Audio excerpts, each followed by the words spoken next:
Hello mga may guys! Magluluto na naman tayo mga may guys. So, paulit-ulit na lang ang ating video. Luto-luto lang. So, ito mga may guys, mayroon akong taingang daga. So, lulutuin ko to mga may guys. Hindi pala natin kasi ako lang palang nagluluto nito.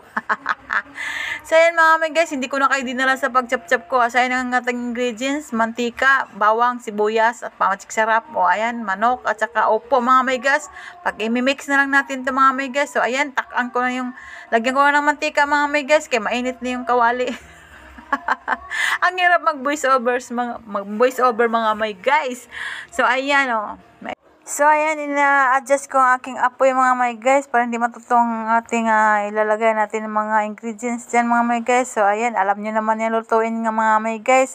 So, ayan, nilagay ko na yung ating sibuyas bawang. Kayo mga may guys, ano ba niniluto nyo dyan? Singit mo na si Manay. So, ayan mga may guys, sinisingitan natin. O, ayan. So, lagay ko na.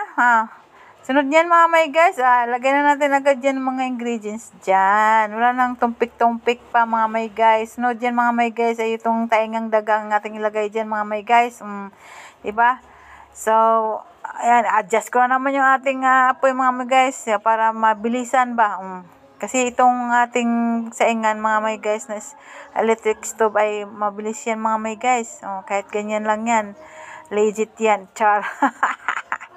So, ayan, magantay na lang natin at isunod na natin ang ating taing daga, mga may guys.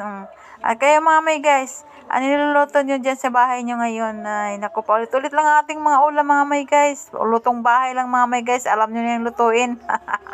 So, nilagay ko na yung manok dyan, diba?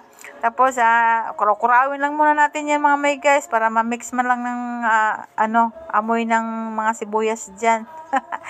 Sa sunod yan mga may guys. Tayo nga dagaan na mga may guys. Sunod na yan mga may guys. So, alam nyo na yan. Diba? Hirap-hirap pa yung kuro-kuro pa mga may guys. So, ayan. So, ayan na. Nakalagay na dyan yung taingang daga. Diba? Kahirap mag-voice over mga may guys. Kung anong sasabihin natin mga may guys. Sunod kasi minsan matagal. Tagal talaga ang kuro-kuro natin yung mga may guys. So, minsan nag-iisip pa ako kung ano talaga isasabi ko dyan mga may guys. Pero lutong bahay mga may guys, matik, alam nyo na yan. Walis-walis lang mga may guys, diba? Basta lutong bahay, diba? Salaksak lang lahat dyan, basta malutuin lahat, diba? Masarap na yan, lagyan mo lang magic sarap. Tapos opo yan mga may guys, ayan. Magic sarap, timplahan, asin bitsin, diba? Ang pinapaalat ko lang dyan yung mga may guys ay hanggang dito na lang.